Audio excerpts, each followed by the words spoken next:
People decide if you're worth listening to before you even introduce yourself. In fact, you're probably deciding this right now about me. And tonight, I'm going to show you 5 ways to start speaking that grab attention without being gross, build your authority without feeling awkward, and make people want to hear what comes next. Because you can have the absolute best presentation, pitch, story, or idea in the world. But if your opening is weak, everything after that, you're just going to be riding the struggle bus. It's just uphill climb.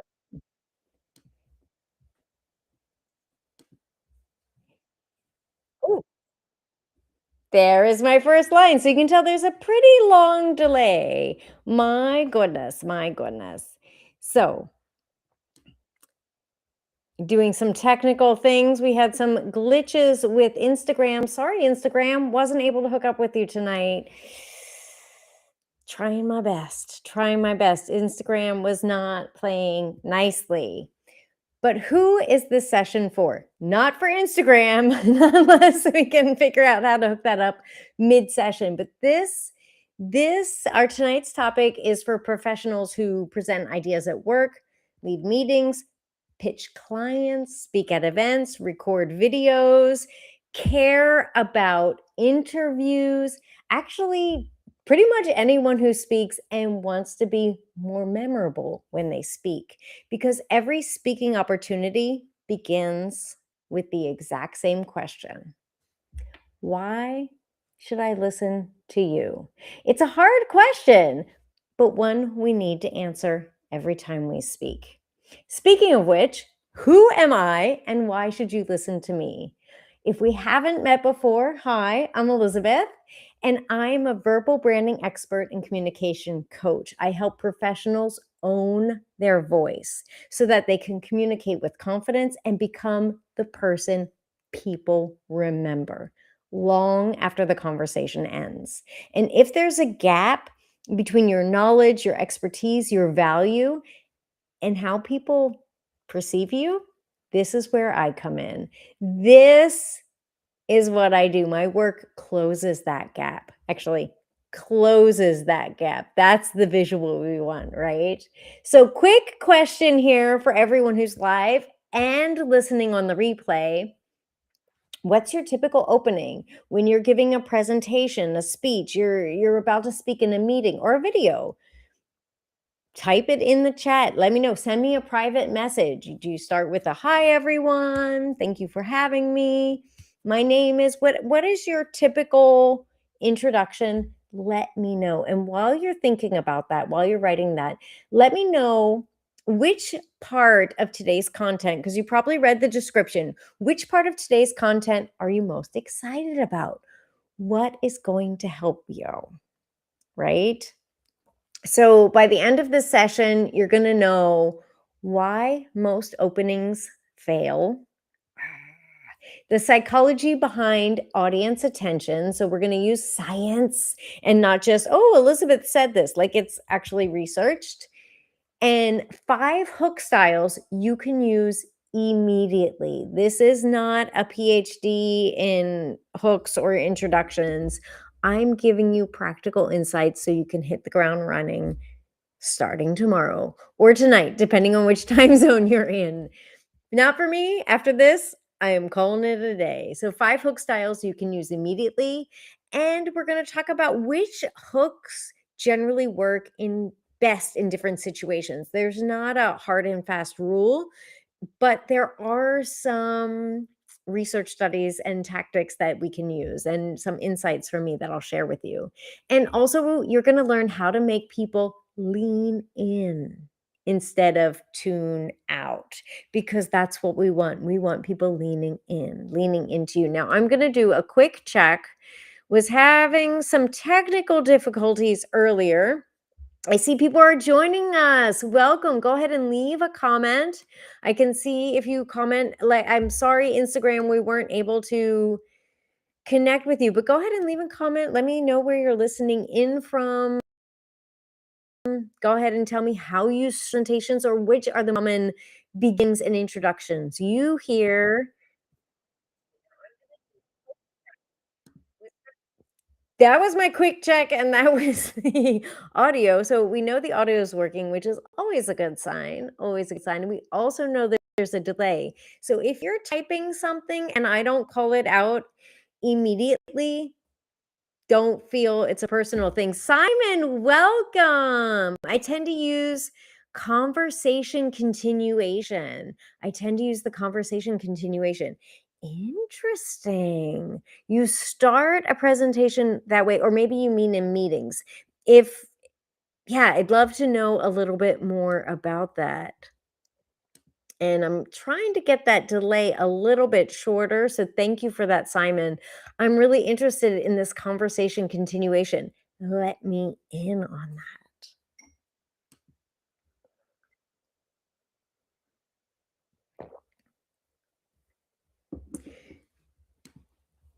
And we'll wait and see if we can see that in a minute. Don't want to wait too long. And I will come back to you. As I said, there seems to be a delay with the comments, but hey, we can speak and like we can figure it out. We're smart people. So the problem is, and the reason why I'm doing the session right now is because most people lose their audience before they get to the good part. And the biggest mistakes people make is warming up out loud. I see this especially in LinkedIn live events or online events is, "Hi, can you hear me? Let's wait till a few more people come in. Oh, what's your favorite ice cream?" Could be fun things. I've seen some people do really clever and fun ideas there.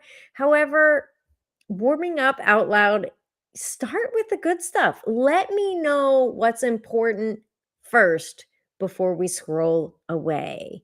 And I asked you a question earlier about what sorts of things do most people begin with? What do you begin with? And what I've seen, because I listen to a lot of presentations in my work, I listen to a lot and I really enjoy it. But most speakers begin with, the general, "Hi, everyone," a greeting, "What's in it for me?" Sometimes a, "Well, should we begin? I'm not sure. Okay."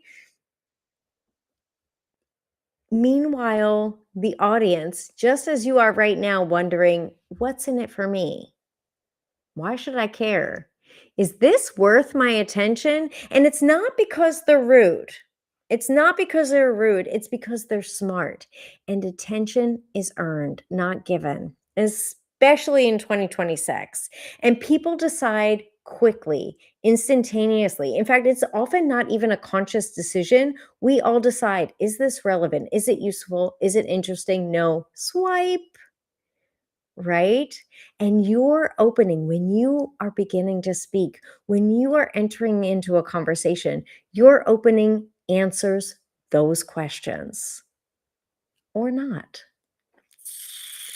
And that's where the problem lies. Now, I wonder, here we go. Simon, I'm going to show this on the screen. Thank you for sharing.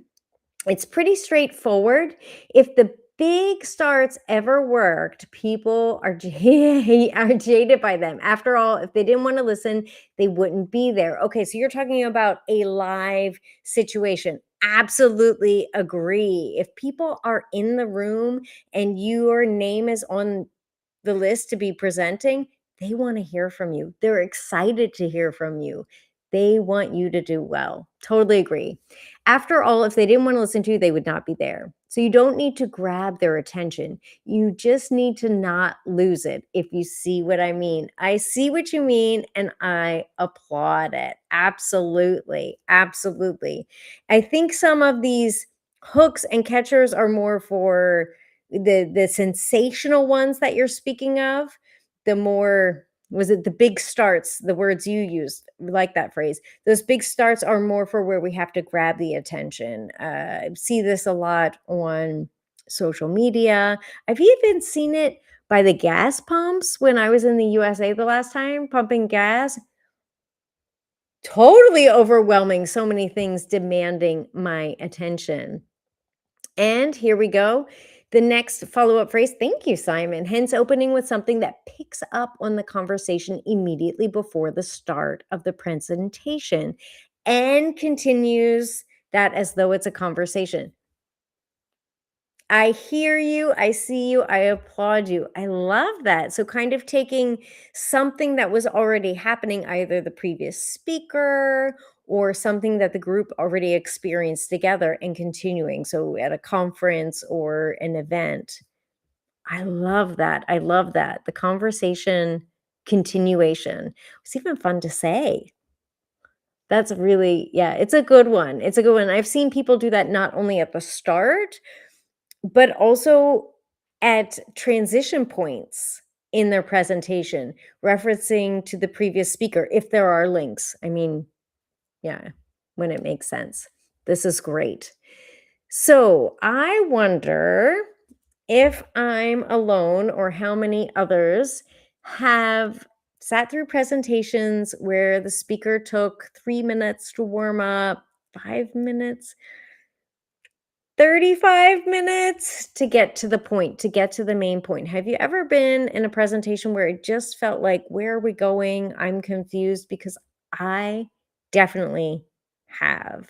I definitely have. And I like this conversation continuation that Simon shared because that shows me that they're present, they're listening, they're engaging with the audience and being very aware of what's happening.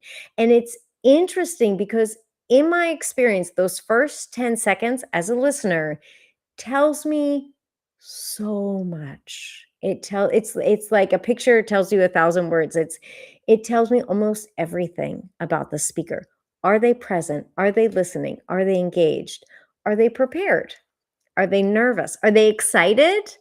Are they focused? Do they want to dig a hole and crawl in?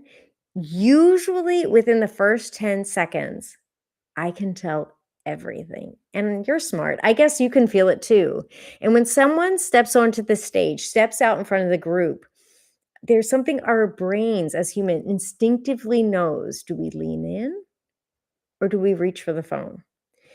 There's only one situation I've seen where it totally changed around, where I was totally wrong, where it was false.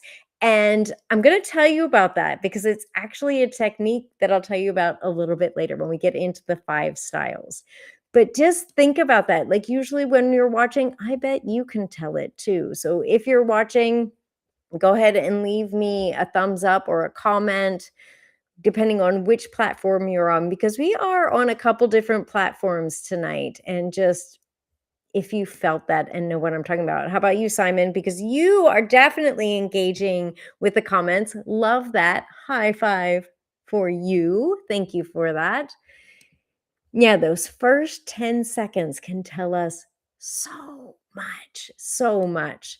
And I want to jump into the 5 styles because let's get into the meat and potatoes here. If you're more on the veggie side, we'll give you potatoes. You're more on the meat side. All right. So, we're going to talk about starting strong, hooks that change how people listen. And this is not only for presentations, not only for videos, not only for social media, but also for speaking up in a meeting, for conversations. Of course, as Simon pointed out, the big starts may not be appropriate in a meeting or in a conversation at a conference, but we can still be intentional with how we start and how we begin. So let's jump into it. So we're going to do the 5 hook styles. And these are styles, these are not word for word scripts. These are styles that will actually do the work for you, actually trigger people's responses to lean in and listen. Let's begin with number 1. This one I hinted at in the beginning of this session, and it's the what's in it for me approach or style. This is all about leading with value. You can start by saying, at the end of this presentation, you'll know exactly how to do this or that. Giving people a clear idea what this is about, why we're here, why this is valuable for you. I have worked with a lot of people and spoken with a lot of people who are presentation trainers, and this tends to be a very popular one for trainings. Let people know why they're there. Some are there forced or they're not clear about the goal. This one helps get everyone on the same page. And why it works, the audience immediately understands the benefit, why they should listen. So, think about something where you might use this, where this might be a good fit for your conversations in your daily life, maybe in a training, or I've heard it also used in consultation calls. I often use it myself. I want people to know what to expect, what we aim to cover in that call. And I say by the end of this call, you'll know whether or not we choose to work together or not, you'll know the next step for you, where you should focus for the next step. So I really like using this hook in, and that's a one-on-one conversation. So it's not just the big starts, which are important when you have a huge audience of 500 or more people, but also one-on-one, being intentional about how we begin.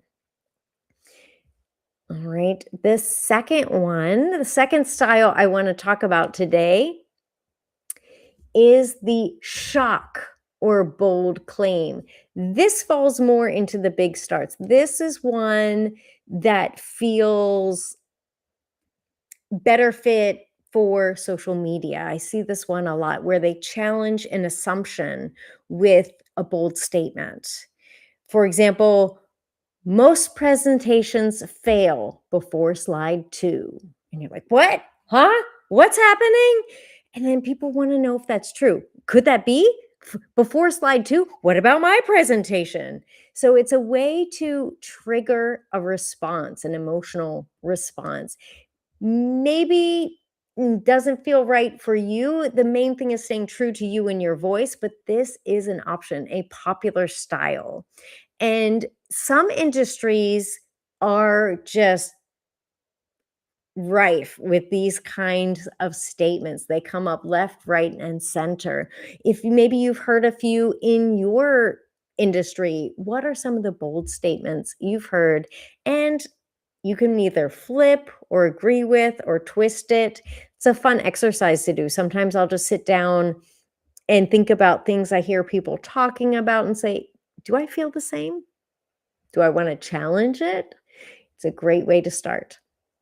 All right, number 3. We're going through these quickly because our goal today is to give you the 5 styles and then we start working on them. We start working on them in a way that you can use them rather than just listening, because improving your speech, improving your confidence, improving anything doesn't happen by just watching. So let's move on to number 3. Oh, the cat. Curiosity killed the cat. So this is all about the curiosity gap. Now, I really like this one. It's also called a curiosity hook, and it's like a loop. We start a loop, but we leave it open. We don't close it. For example, there's one mistake almost every professional makes when presenting. What is it? What is it? You don't know. You know there's a mistake. Am I making it? Am I not? Wait, what is the mistake? What is it everyone's doing? I want to know. I'm totally curious. You're leaning in because our brains want closure. We want to know. And yeah, if you are curious, what is the one mistake almost every professional makes when presenting? It's a weak start or a lame intro. If you want the closure. I don't wanna drag you out too long. Number 4. Now, it tells me that you can't see that slide yet. Are we having technical drama? Because I do not like technical drama, especially when there's a cute cat on the slide. So I am going back and checking, and I'm challenging LinkedIn on this. Yes, you can see the kitty cat. Okay, good. Thank you. Thank you for that affirmation. Really appreciate it.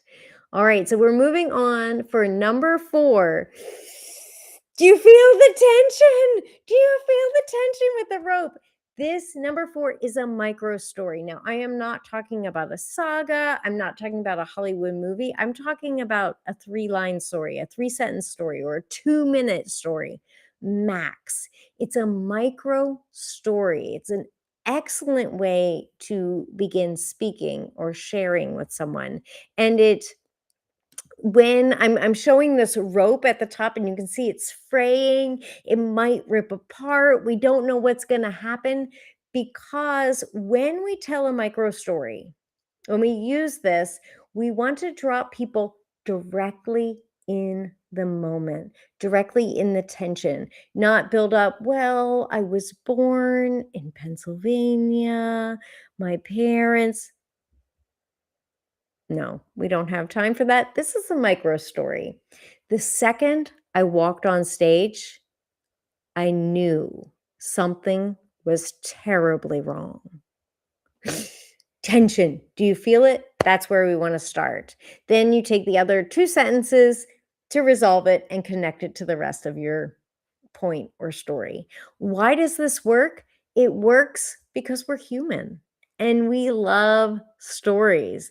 Stories create emotional involvement.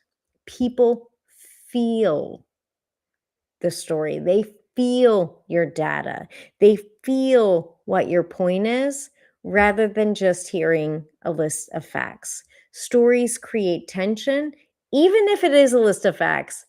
They create tension that cause an emotional response and transformation. Now, I always feel a little cautious when I talk about emotional response because some people believe, I am not one of these, that the only emotions we have are somehow sad or crying or jubilation or anger. But an emotional response can just be touched, thoughts, transformation in thinking, right? These are all a response to a story. Change our perspective. Excellent. Excuse me one second.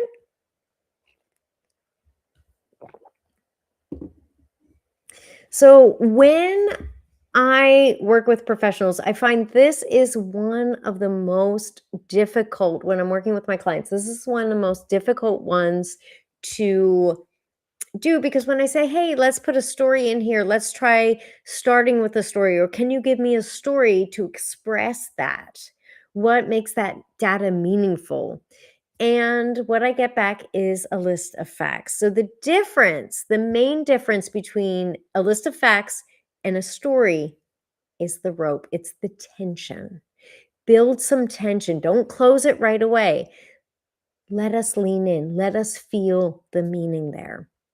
And in the interest of time, because we wanted to keep this tight and short, I'm going to skip over the 5th one. It's a visual hook, which can be extremely powerful and fun to do something visually to get a response. Here you can see the winner of the, I believe, 2015 Toastmaster Award started smoking, started to light a cigarette on the stage. Hilarious. But I want to move forward rather than explaining the details of that is I want to move on to stress the importance of choosing the right hook to match your goal and where those fit. And as soon as this session's over, as promised, we're going to move into the Irresistible Academy. I'm going to give you a link. We're going to jump in there. That is an interactive session so we can talk. For those of you who don't know what it's like, I can say it's like a Zoom meeting because we can go in, we can talk, we can interact together. And I also have this PDF that have the 5 hooks with examples, explanations, everything you need. So I'm going to be dropping the link here. It's inside the Skool platform.